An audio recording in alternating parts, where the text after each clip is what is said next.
What's good, my people? Welcome into Buckets, Action Network's daily NBA betting podcast. We're in the workshop. Wednesday, NBA slate. AC is off for the evening, dealing with the kids, but J Money and I, Sean Little, are going to hold it down. We are presented by BetMGM, the king of sportsbooks. Go download the Action Network app. Everything you need to know about everything is in there. Baseball has started. Spring training, regular season's on the way. Tons of guys putting in caps for baseball. Of course, the NBA is rolling. We got you covered on that side. The playoffs are around the corner. Go download the Action Network app. You know how we do. We get you to play. We get you to cap. We get you guys out of here. J Money is money. What are you looking at for the best bet on the Wednesday NBA slate? I am looking at the Pacers minus 4.5. Let's go, Pacers. I'm taking the Bulls plus 4.5 and the Dallas Mavericks minus 2.5 over at BetMGM. All right, J Money is money. We almost recorded the pod before we hopped on because we were talking about the games. We were already looking at. I'm like, let's hit record on this before we record the pod. Oh, and one other thing. My condolences if you had Mavs money line yesterday. I've been there. Hold your head, bounce back, come back stronger, and congratulations if you had the Cavs on the money line and cashed it in a very electric fashion via the Strus half quarter. All right, J Money is money. The Pacers, right before we went on, it was -5 as we record this on Tuesday night. It then went down to 4.5. That's where you locked it in. Talk to me about this matchup here for the Pacers. Yeah, so if you guys follow me on the Action Network app, I did hop on the opener in this one for FanDuel at -4. I went down to 4.5 at a book right before the show, so we'll go official at 4.5. But I just want to backtrack real quick. If you're taking the points with the team, you can be greedy and take the money line, or you can just take that insurance with the points. Something I always like to do. I don't care if you give me a 1.5. I'm always gonna take the points. I might sprinkle on the money line or split up the bet, but I'm always taking insurance. I just want to say that for the people because we're always trying to teach people how to fish, not just give them the fish, but teach them how to fish long term. But I'm on the Pacers in this one. This is a spot. These are spots in the NBA that I take almost every single time. The Pacers have the rest advantage. First off, when we can look at the Pacers, this is their fourth straight home game. They're coming off a bad loss to the Toronto Raptors as well. They hadn't been on the road so far since the All-Star break. So they're in the friendly confines at the house. They love bouncing back off of wins as well. They hadn't lost back-to-back wins since February 2nd as well, and they're not about to lose back-to-back this time around. This is a duplex spot. They play the Pelicans in the next game on the road, and that's probably the game that the Pelicans are going to get, but they're not going to get this one in my opinion. This is a back-to-back, third game in 4 nights, fourth game in 6 nights, fifth game in 7 nights for the New Orleans Pelicans in this one. Wouldn't be a bit surprised if you saw a guy or two out for the Pelicans, but I don't care. Everybody can play. I think these guys are going to be running on fumes here. It's a simple cap for me. Fifth game in 7 nights for the Pelicans, back-to-back, road, back-to-back. Pacers are probably not the team that you'd like to play on a back-to-back, especially fifth game in 7 nights with the way that they run and gun up and down the floor. I like the Pelicans team. I love how they play defense, but I think the Pacers run them off the floor in this one. So I will lay the points with the Indiana Pacers in this game. Boom, baby. Yeah, and of course, Zion potentially. Let me give you a little insight of what I saw because the Pelicans were at the Garden tonight.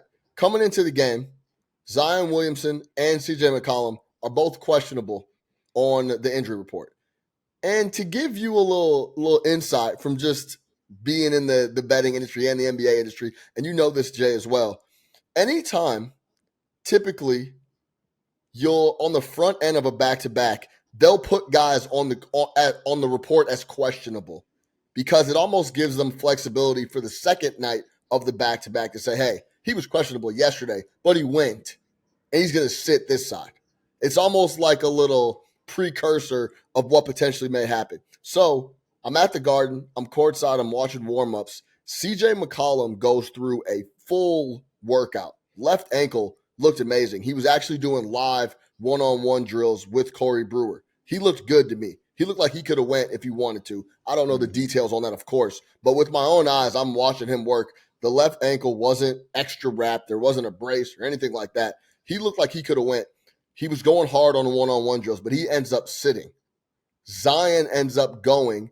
He hadn't played at the Garden since 2021. That was a big talking point. He wanted to play in the Garden coming into the game. He plays. CJ sits. I wouldn't be shocked if we saw McCollum play tomorrow in Indianapolis, and then see Zion sit on the back-to-back. Stay tuned there. Either way, the type of play and the type of ball that Indiana plays isn't the best matchup for New Orleans, who wants to slow you down, beat you up. And then especially if we're going to have Zion Williamson be the primary ball handler, he's not going to be able to keep up with Tyrese and the rest of those guys when they get out on the open floor. So I agree with you, Jay.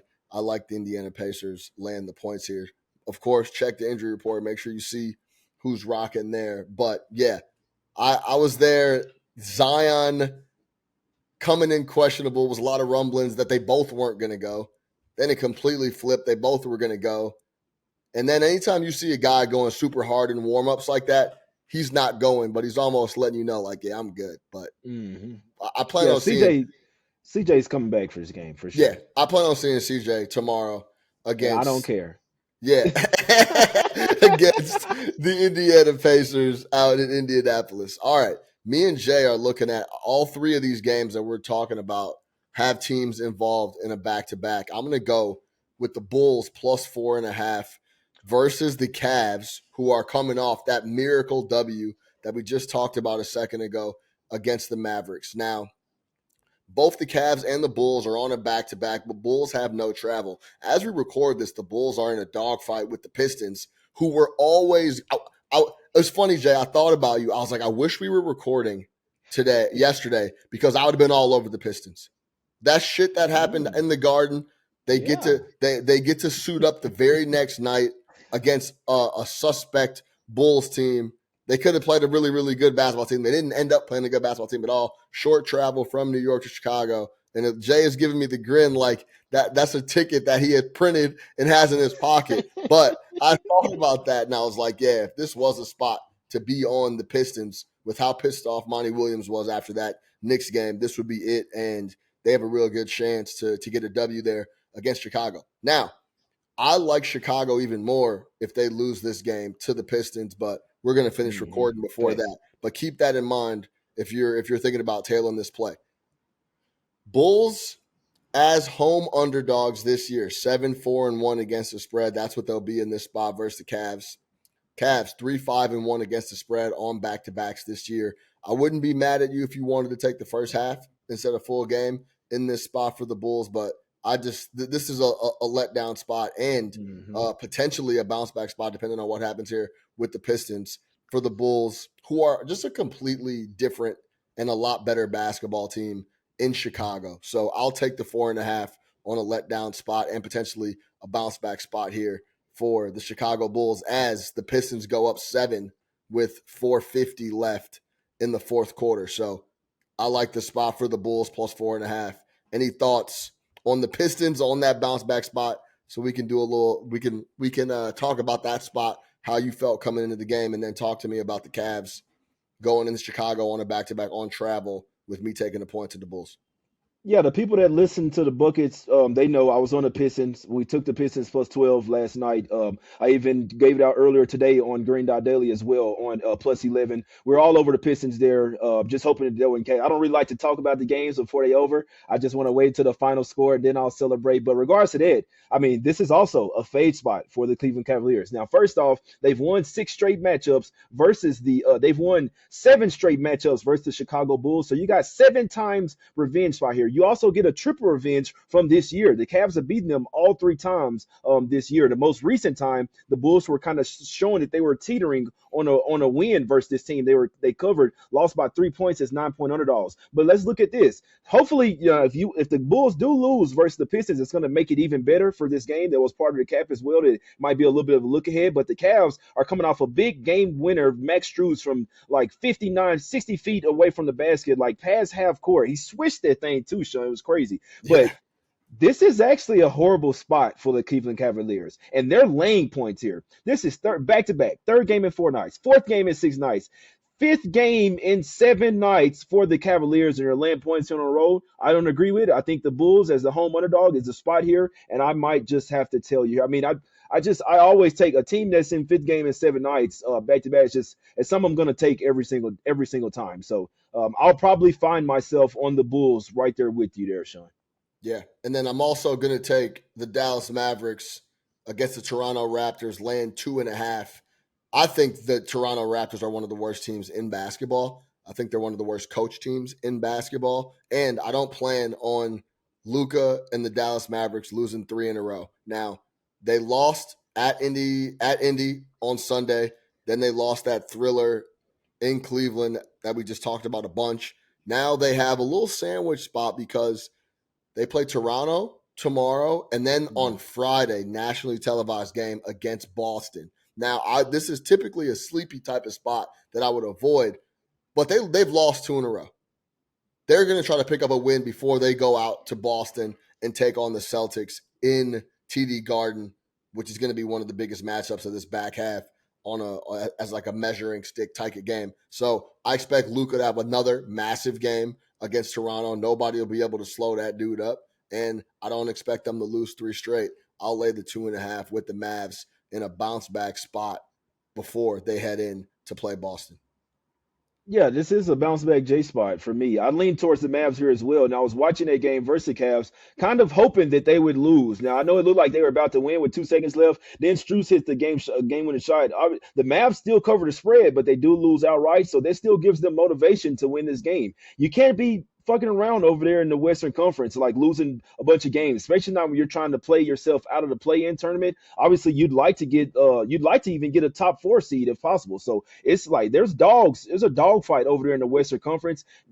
Basically, every night these guys are in must-win mode. I don't think that the Raptors are one of the worst teams in the NBA. I wouldn't go that far, but I don't think that they're good. Like if that makes sense, they've won 3 straight games. They celebrated. The coach said that he was going to treat the team to a dinner if they won 3 straight games. So they did that. They had like a nice little celebration. You know, I'd be on all that, Sean. I'd be on all that, all the little intangibles, man. So probably coming off a little, go to dinner. You know what? I'll take a couple of glasses of wine, if you don't mind. I'll take a couple of drinks, if you don't mind. But Raptors are playing well right now, but I just don't think they're on the level of the Mavs here. As long as everybody plays for the Mavs, talking about Luka, Kyrie, Lively, the rest of the guys, they're a much deeper team here. They have the size that can compete with the Raptors as well. I know the Raptors have been winning lately, but they hadn't went up against a team like the Dallas Mavs. They beat the Nets, the Hawks, and the Pacers in the letdown spot as well. So this is a Mavs spot through and through. I know they got the Celtics on deck, but you just can't really be looking ahead past any games, past any teams when you're in the Western Conference and you're coming off back-to-back losses. So it is a back-to-back, 3rd game in 4 nights, but the Mavs are the better team here, and I expect them to get it done. I feel like these are the right sides tomorrow. Yeah, and Tim Hardaway coming off a tough game. He only had 4 points in that game against Cleveland. I know Luka and Kyrie were both 30 plus and going crazy. Luka had 40 plus, but they're going to need a little more from Tim Hardaway Jr. coming down the stretch here. And yes, Jay, I agree with you. They're in that second tier of pitiful squads. So they're in there with Memphis and Brooklyn and not necessarily the Wizards and No, they're better than those teams. Portland. They're really Yeah. right. They could actually make the play-in tournament. I just don't. I think overall, these guys got Grady Dick coming off the bench, like playing a ton of minutes. Like, what are we doing here, man? And Pirtle as well is questionable. If he's out and everybody plays for the Mavs, I'll have to be on the Mavs here. Yeah. Hey, man, Grady went 4 for 4 from 3 the other Stop night, it. dog. Come on, Stop man. it. Stop Yeah. it. Grady might have found his stroke. Nah. You get me. You know what I'm saying? So, you never know. Nah, bro. Guy is. I'm not gonna say. I mean, he's an NBA player, but like, come on, bro. Like, no, I'm not. I'm not scared of Grady Dick. Let's just put it that Yes, way. I'm not. facts. He doesn't put any fear into me as far as betting against the Raptors. So please start him. Let him play all 48 minutes. I would love that. Yeah, say less. And I will say this: I haven't got there yet. I haven't printed it yet. I just gave you my 2 officials, the 3 official, including Jay's Pacers play. I do lean Kings plus 7.5. I think that's hefty. The Kings have been getting a lot of flack the last couple of days about not being able to keep up, and they're a fraud, and no one can figure them out. I think 7.5 may be a little heavy, but also, Denver has been cruising. They've been locked in, and of course, they're in Denver, the best home court advantage in the NBA, and that's where they take care of business at. But if you need some more action for whatever reason, I do lean Sacramento Kings plus the 7 in the hook, 8 in I some wouldn't take the spots Kings. I as we wouldn't take the record. Yeah, Kings. you wouldn't take the Kings. You I would not take the talk me off Kings. my lean. Why not?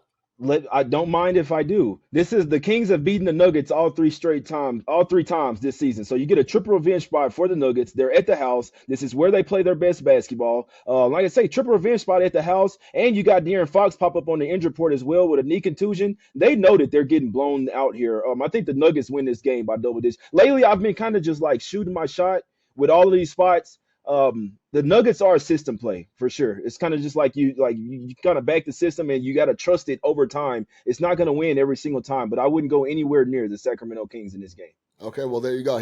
My guy Jay Money talked me off my lean, so we're gonna go with the officials. And here's the official recap: Jay Money is money's on the Pacers minus 4.5. I am on the Bulls plus 4.5, and the Mavericks minus 2.5. As always, keep your eye on the injury report throughout the day, every hour. Make sure you check it if you're thinking about putting in a play, because people jump on, people come off.